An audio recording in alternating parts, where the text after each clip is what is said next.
kami itu betul-betul masih bisa mempertahankan hampir 100% kan gitu. Ya sekarang ini aja barangkali agak tercemar. Mungkin pemimpinnya sudah mulai terkontaminasi dengan segala macam hal.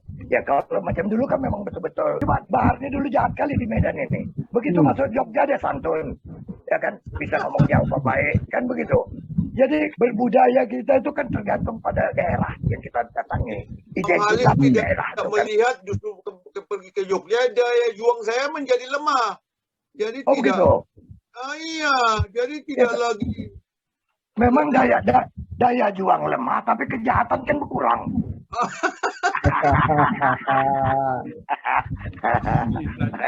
Jadi coba sebentar, boleh saya masuk sebentar begini. Ya.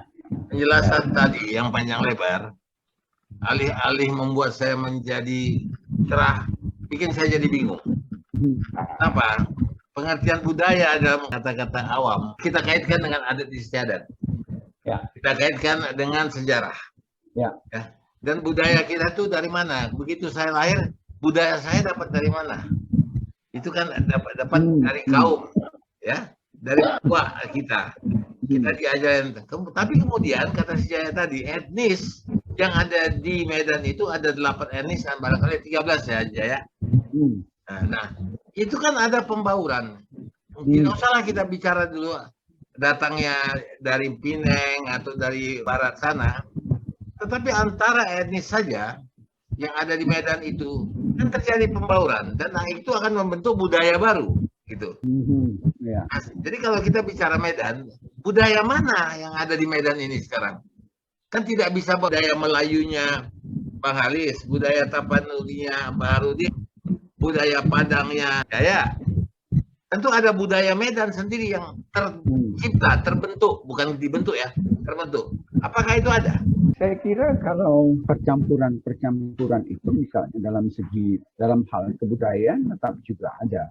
Ya ini kan karena terjadi saling ambil mengambil, ya sambil ambil mengambil lah, itu saling mengisi. Itulah kebudayaan Medan itu kan, baik dalam segi bahasa kan mempunyai logatnya sendiri.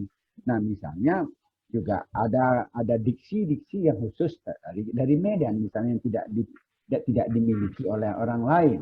Ya ada diambil dari Melayu, ada diambil dari Jawa, ada diambil dari Mandailing atau diambil dari hal lain ya. Jadi saya kira ini menunjukkan masih sebenarnya kan kebudayaan itu saling mengisi, saling mengambil. Nah, tapi di Sumatera Utara, khususnya Medan, itu karena banyak sekali problem etnisitas. Karena di masyarakat rural itu kan problem etnisitasnya sangat tinggi sekali. Terutama untuk pertarungan sumber daya politik dan ekonomi kan cukup tinggi. Ya meskipun tidak terjadi konflik secara terbuka, tapi di sini ada mekanisme yang berjalan sesungguhnya tanpa disadari.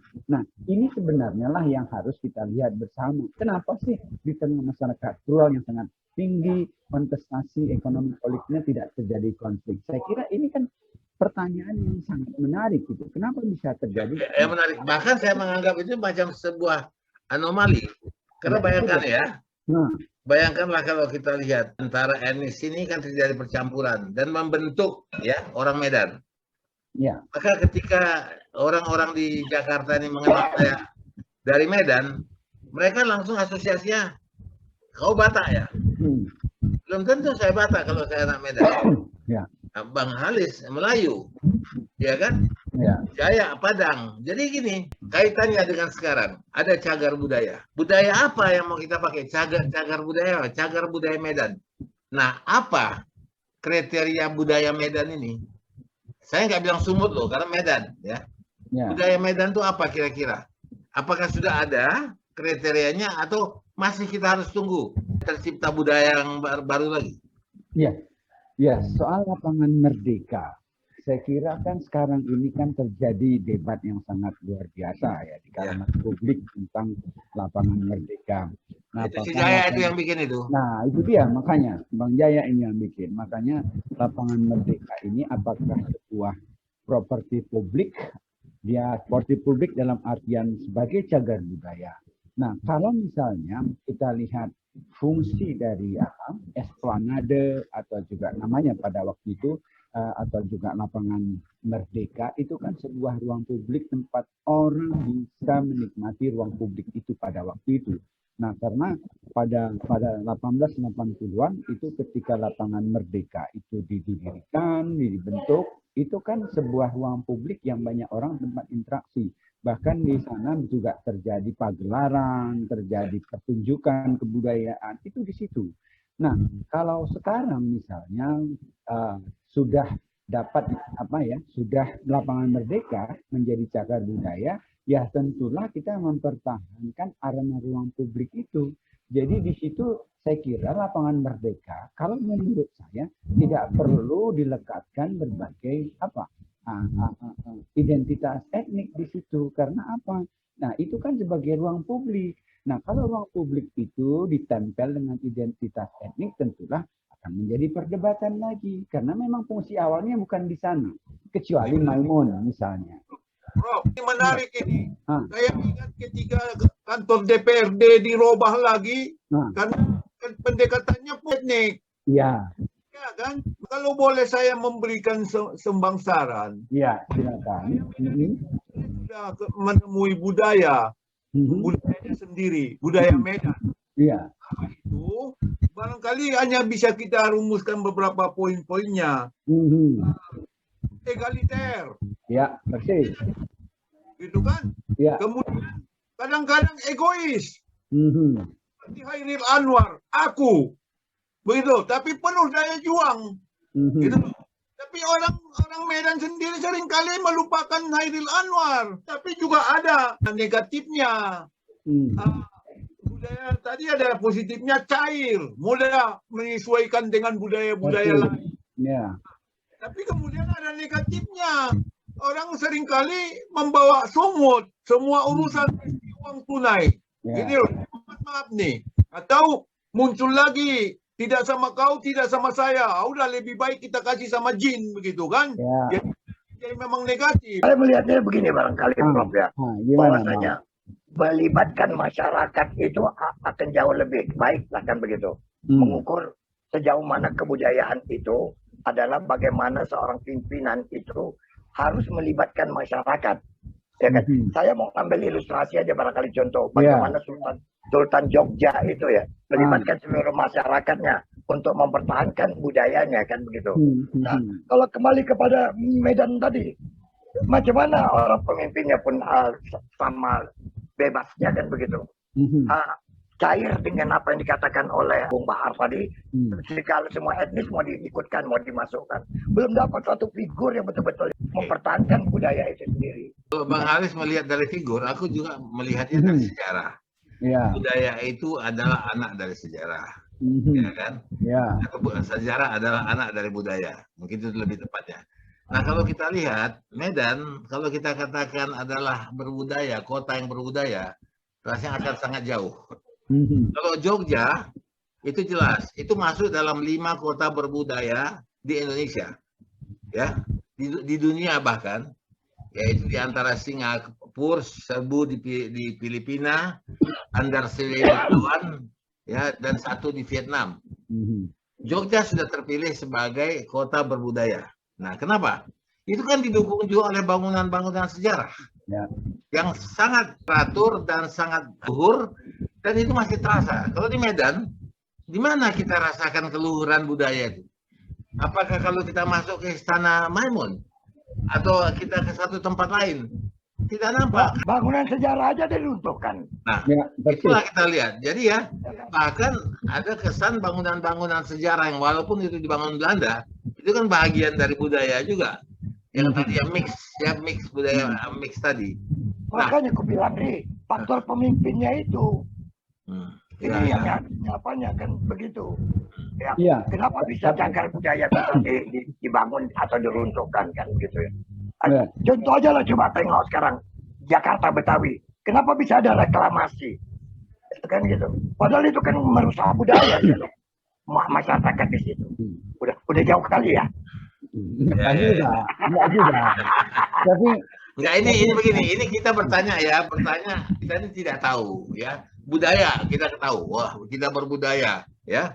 kawan kita berbudaya, tapi kita melihatnya dari kesantunan, kesopanan, tata cara hidup yang berbudaya. Kita kan diajarin gitu kan, kenapa orang tua kita harus begini, itu kan budaya.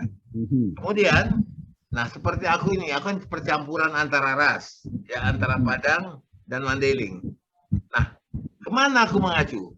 Ya ke Medan, karena aku lahir di Medan, gitu ya. Medan yang mana? Ya kadang-kadang aku jadi Mandailing, kadang-kadang aku jadi Padang, kadang-kadang aku lebih suka pula jadi Melayu. Karena gadis-gadis Melayu itu cantik. Kalau itu budaya mata namanya, Ri. Oh iya. Oke, Bang. Kalau melihat Medan itu budaya Itu mata. bukan budaya rasa, Bang. Ini kita bukan rasa. Yang aku ingin tanyakan adalah ketika kita mengatakan ada Medan kota berbudaya, budaya apa? Nah, ada yang bisa terasa ada, terkatakan tidak. Tadi yang dikatakan Baharudin, Medan tuh orangnya egaliter, ya, ego. Itu kan membentuk budaya baru. Dan kemudian angkuh, arogan ya, bukan sombong ya. Kemudian penuh percaya diri, berani, ya kan? Nekat juga kadang-kadang. Ada juga di situ bandel, nakal, jahat juga ada. Itu kelompok tertentu, Ri. Kalau orang Melayu mana ada gitu. Tapi abang selama ini jahat juga, aku tengok. Tidak, baik kali aku. Baik.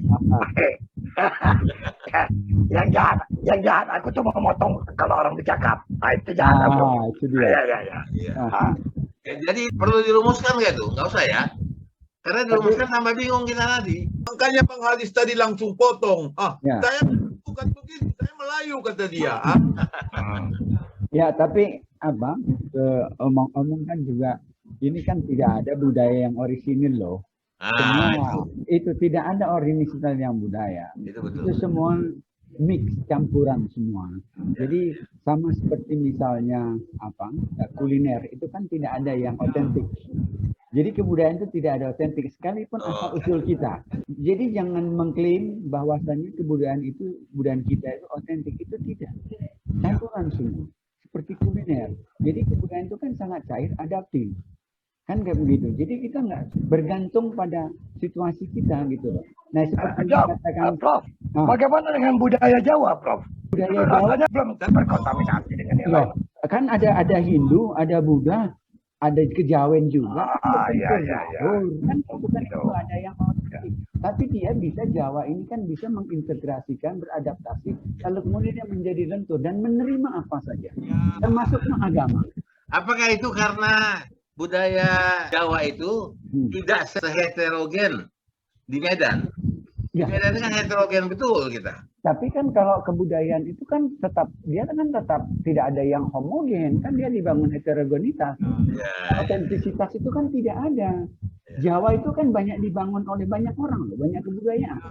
Seperti Indonesia, lahirnya Indonesia kan lahir karena banyak pemikiran dan ideologi kan, mulai dari kiri, mulai dari kanan, ya kan, mulai dari tengah, yaitu that's Indonesia, banyak sekali.